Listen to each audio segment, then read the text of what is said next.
Hello everybody. This video is about C++, which is one of the main programming languages. This is for the 6.3 Discover a Language section. So the history of C++. It was started in 1983 by this computer programmer named Bjorn Strasberg. Bjarne? Confusing name. Anyway, it was an adjustment of the language C. I guess it would be this way when you look at it from that side of the screen. Anyway, it was an adjustment of the language C. And what the language did is it used operators to give functions. However, in the language of C, if you use the ++ symbol, you could insert a variable.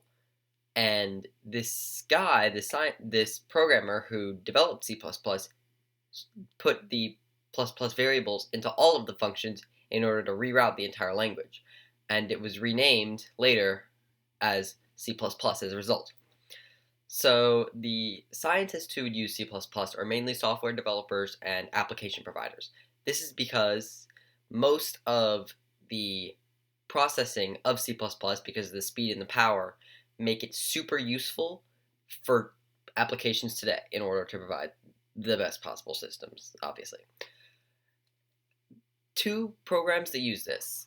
Any Microsoft thing past like 2010 use C++ as their entire processing unit, the system that the code of the CPU runs on. And Adobe Readers or other Adobe products, that's one of the major applications that a lot of people know about because everyone's like, oh, update your Adobe Flash Player. That ad you always get. Yeah, that uses C++, so you can thank that C++ for that ad. You're welcome. Pros and cons. Pros, it is a fast, powerful language. It has wide support, and it's so similar to other languages that you can easily transfer from C++ to another language. It doesn't always work in the reverse because C++ is such a complex language, which is a con.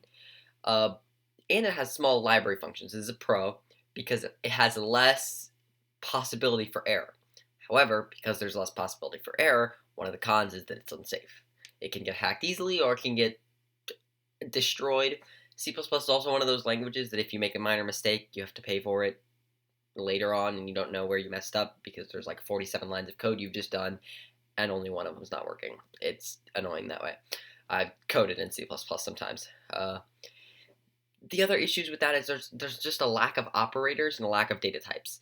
This means that when you use C++, you only have so many options. If you have more than one option that you don't want to use, you don't really have the ability to change what you're required to use in order to get the program to work, which means it can only do so many things. It makes up for this in the speed and the power of the program, but that's based on the fact that there's so many simple functions. However, even though there are so many simple functions, another con is it is a super complex language to learn. C++ is one of the most difficult programming languages, which makes it very hard for those who do not have programming experience. It also uses very unstandardized features that not many people know about or not many people know how to use, even if they are well versed in the programming field.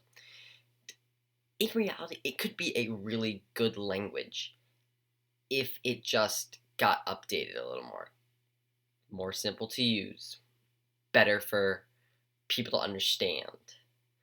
That would make it a better language. But right now, it requires, the advantages do not outweigh the disadvantages, in my opinion.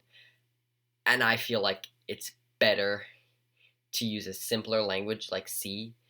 While you get less speed and power, you're still able to accomplish more.